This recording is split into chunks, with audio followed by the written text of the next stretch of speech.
Hi. Hi, I'm Joe. Hey, Jason Lindy. It's nice to meet you, Joe. Pleasure to meet you. All right, come on in. And the boss is out today, so Okay. we're going to be able to take his office. Have a seat. Thank you. All right, what can I help you with today, Yeah, Joe? so I'm here because I'm one of the more than 33 million Americans with life-threatening food allergies, and I'm also one of the more than 75,000 of your boss's constituents with life-threatening food allergies. Wow, it's that many, huh? Yeah, and the numbers keep going up. And the best way I can kind of illustrate why this is important to me is, frankly, I'm sick and tired of having to pay $700 for a 2-pack of epinephrine auto-injectors because we need to have 2 on us at all times. One sometimes isn't enough. Yeah, right. And for a single auto-injector, it costs barely over $1 to make. Yeah. You know, one of the first things I'd like to talk to you about is something called the ADINA Act. That's HR 4263. Okay.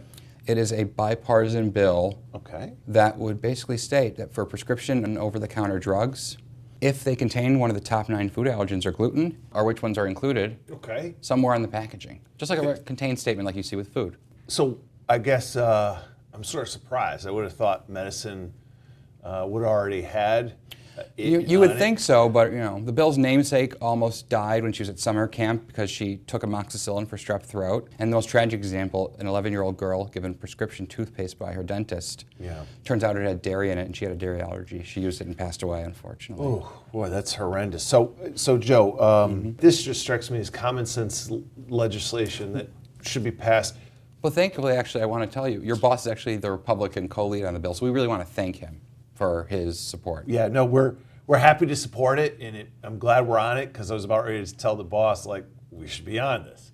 What else do you have for me today, Joe? Yes, so the next thing I want to talk to you about is HR 3910. It's called Dillon's Law. Okay. And it's not actually a law yet, but we want it to be soon. Yeah. It was introduced by Congressman Glenn Grothman and Congresswoman Debbie Dingell. Sure. And what it would do is it would incentivize states to create programs on training their citizens on how to recognize if someone else needs epinephrine, and when to use it and how.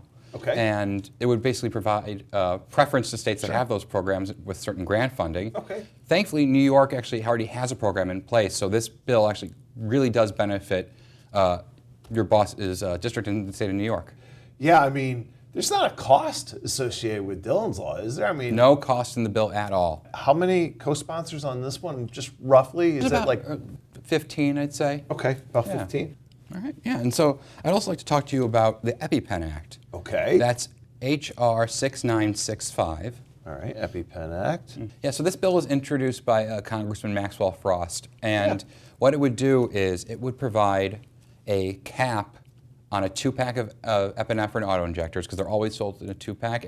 If you need an EpiPen, one might not be enough sometimes. It would cap them at $60 out of pocket nationwide. You know, I understand that a lot of members of Congress aren't exactly a fan of price controls, but the thing is, brand name EpiPens is being sold right now for $650 bucks a pop.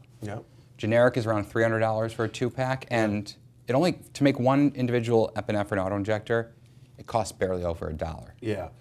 I'll take a look at the EpiPen Act and see. So Joe, like on bills like this, what my boss really likes is if another Republican jumps in first, and there are some others out there who might want to do this, then that gives them a little bit of cover. It just helps us a little bit if we're not the only one going first. So we'll take a look at it. I appreciate that. The next thing I do want to talk about is the Congressional Food Allergy Research Caucus.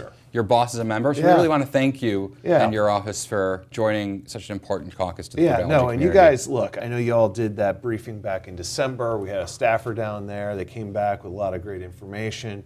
It was really helpful. Love to see more of that. Obviously, it's going to be, this place is going to be crazy here in a few months with the elections coming up.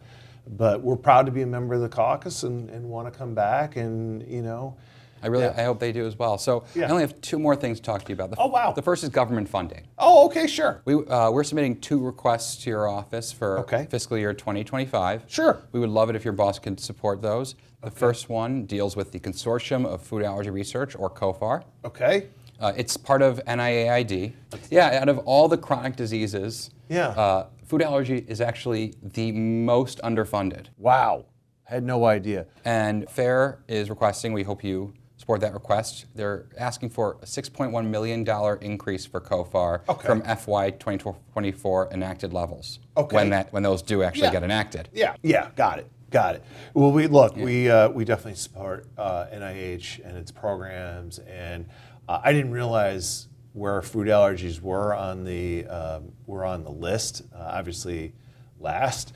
So yeah, I mean, look, $6 million is we throw that around a lot up here, and it's not much for us to talk. You said you had another. Yeah, the other appropriations request Yeah. is CDC's Healthy Schools program. Okay. We're asking for $5.5 million for Okay. a school-based effort to recognize and basically address food allergies in U.S. public schools. Okay.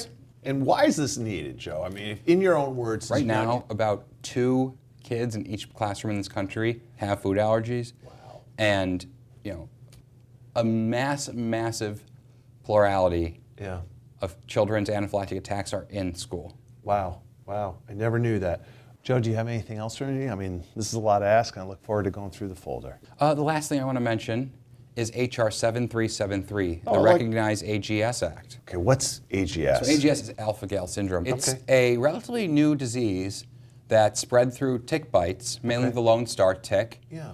If a tick that has it bites you, gives you AGS, you can't have red meat. If you did, it would kill you. It's a new allergy that really is the first of its kind that's not through a protein but a sugar. But there's over 500,000 Americans that have it, and Okay. what this bill would do is it would put AGS on the CDC's list of nationally notifiable diseases. Joe, do you know about how many people have alpha-gal syndrome in America? Over 500,000 actually have Okay, alpha-gal, wow. and numbers are rising.